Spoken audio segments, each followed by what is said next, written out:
Този ветробран няма никаква защита. Иначе не е лошо микрофонче. Според Google, за да имам по-добра ветрозащита в каската, трябва да имам ветробран тип мъртва котка или dead cat. Такъв с косми. Трябва да намеря котка или кожа.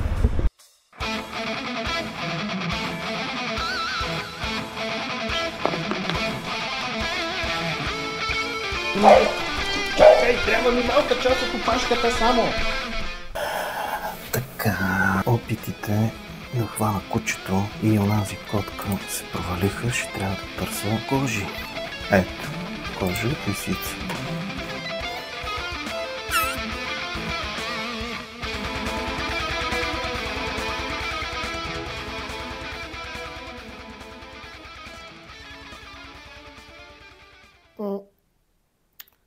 Прилича малко на удран плъх, обаче се надявам да работи и да върши тази работа, за която ушки беше то тежък пазарлък за тази лисица.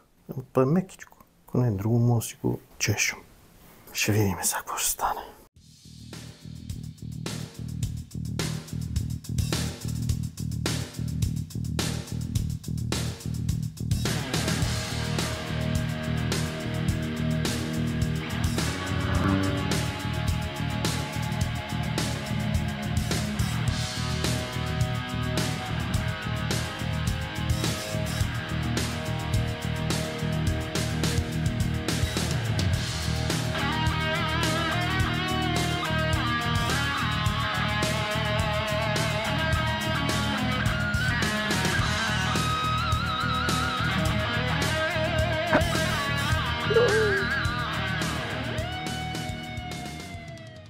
И така, аз с моят хамстер, който ми е на гърдите, се отправяме към пътеката за нормални хора.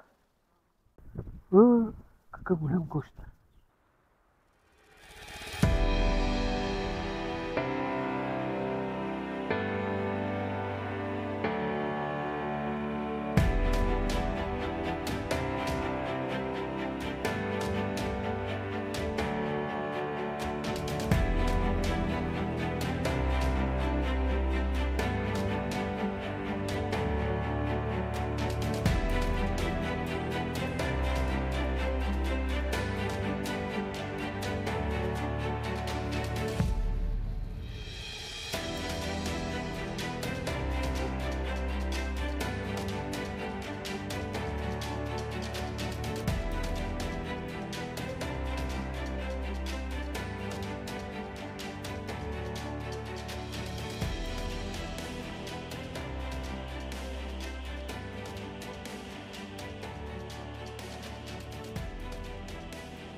На Иван Вазов сигурно му идвало вдъхновението, само че надолу, като слиза по тази пътека, защото нагоре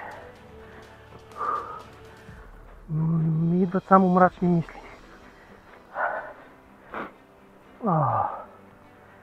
Леле, но пък си заслужава.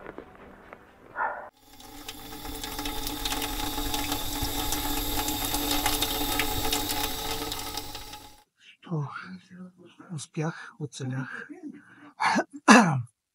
И с моя фарунта приятел сега ще хапнем малко скаричка и тараторче. В тази жега ще ми дойде много добре.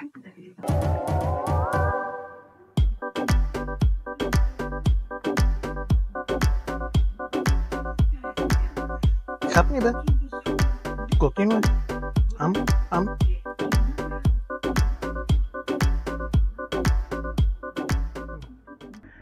Време да тръгвам.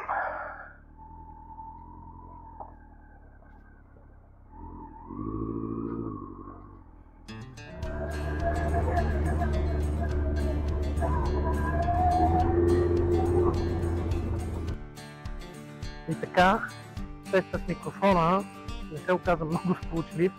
По-добре от стария със сигурност. Не върши толкова добра работа.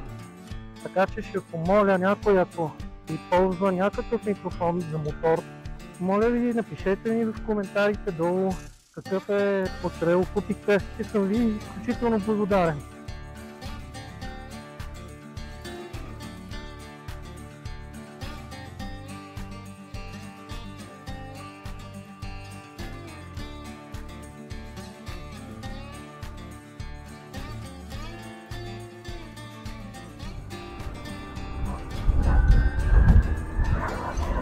Настъпвам в Люлин леко-леко и след малко вече ще отида вкъщи и ще се видим в следващия клип.